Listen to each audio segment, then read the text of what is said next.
Operating a wellness subscription marketplace across over 30 distinct countries and 8 languages creates an immediate data routing challenge. The core complexity stems from the product mechanic itself. Users do not pay a flat rate for unlimited access to a single facility. They purchase a dynamic monthly allocation of digital credits. Users then exchange those credits to book individual classes across a decentralized network of thousands of independent boutique fitness studios. This is a multi-sided market. It requires processing asynchronous data to balance real-time inventory at local gyms with dynamic pricing adjustments for individual users. Standard lifecycle operations, like sending a scheduled retention email or a targeted ad, lose their efficacy when the underlying product inventory is shifting every minute based on class bookings and credit expenditures. A traditional, monolithic marketing software stack cannot process the asynchronous demands of a global credit economy. It requires a different architecture entirely. The marketing operations team must target 3 separate audience lanes: B2C consumers, B2B partners, and B2B2C corporate accounts. Acquiring a gym requires CRM tooling that differs significantly from consumer acquisition. Each lane demands its bespoke environment. Separating these tools creates an immediate operational risk, the formation of data silos, where teams remain oblivious to partner pipelines or live studio inventory. The solution tethers all 3 toolsets back to a single centralized ledger. This core tracks global credit usage in real time, acting as the absolute source of truth. Scaling this marketplace requires building a federated, tri-lane architecture. You trade the absolute simplicity of a single platform for the functional agility necessary to run the business. A complex system requires a specialized human element to maintain it. In this case, a 40-person marketing operations team. This matrix maps the operational structure. The horizontal axis represents 3 audience lanes. The vertical axis breaks down internal functions: acquisition, lifecycle, and bigger bets. Mapping teams here clarifies technical boundaries, showing zero overlap between consumer and partner acquisition toolsets. The bigger bets category operates outside of this daily execution. Experimental campaigns and brand awareness testing are siloed to prevent them from disrupting the strict logic of core lifecycle flows. When new personnel are onboarded, they are assigned to a highly specific coordinate within this matrix, such as B2B lifecycle, and trained exclusively on the tools used for that segment. Aligning team topology with system architecture ensures that technical updates don't require cross-departmental retraining.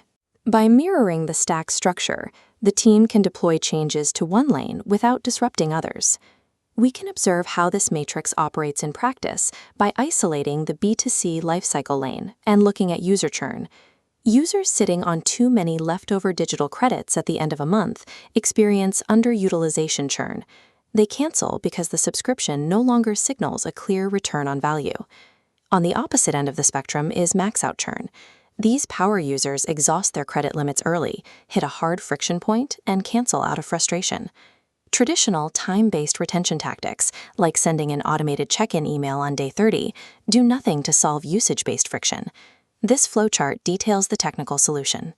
The marketing stack is configured to monitor an individual user's credit burn rate continuously. When that metric hits a conditional logic node, the system branches out. It triggers automated actions based on the burn rate threshold. The system attempts to right-size the subscription, offering a larger tier to the power user or a targeted discount to the underutilizer before the user ever decides to cancel. Retention in a credit economy relies on pricing and inventory allocation logic rather than traditional communication cadences. Maintaining this logic requires continuous audits of the tech stack, moving from a standard multi-year IT cycle to intervals of 3 to 12 months. The necessity of agility was proved during COVID-19 lockdowns. Overnight, physical gym usage dropped to 0, and the system's mechanical premise paused. The subsequent post-COVID market rebound, rapidly followed by a massive corporate wellness merger, injected a high volume of new data. The routing structure required immediate re-engineering to survive. In periods of hypergrowth or sudden market shock, rigid, static annual SaaS contracts transition from assets to liabilities. You cannot wait a year to alter a broken data pipeline. Architectural flexibility and the capacity to rapidly deprecate old tools provide more baseline value than any specific software feature set. The current phase of this team's evolution centers on the active integration of generative AI models, specifically Claude, alongside automated logic workflows. Rather than deploying an AI overlay across the entire company, these tools are highly localized, surgically applied to solve specific operational pain points. The first metric used to judge this integration is sheer efficiency. The team tracks the exact number of operational hours saved by automating manual tasks, like API-driven tag management for consumer acquisition. The second metric is net new revenue generation. Using AI-driven SEO as a primary B2C acquisition channel provides hard data on how effectively the tooling converts raw compute into paying subscribers. Enterprise AI integration success is measured strictly by operational efficiency, plotted against direct revenue impact. This introduces a pressing dilemma for technology leadership. Should a high-growth team build bespoke AI marketing workflows themselves using external APIs, or buy off-the-shelf enterprise solutions? This scatter plot illustrates the risk calculus. Because large language models can generate boilerplate code instantly, the initial cost of building a custom API pipeline sits incredibly close to zero. But an internal build carries hidden, compounding costs. You are responsible for managing third-party API deprecations, untangling the inevitable spaghetti code generated by small teams, and assuming total liability for data governance.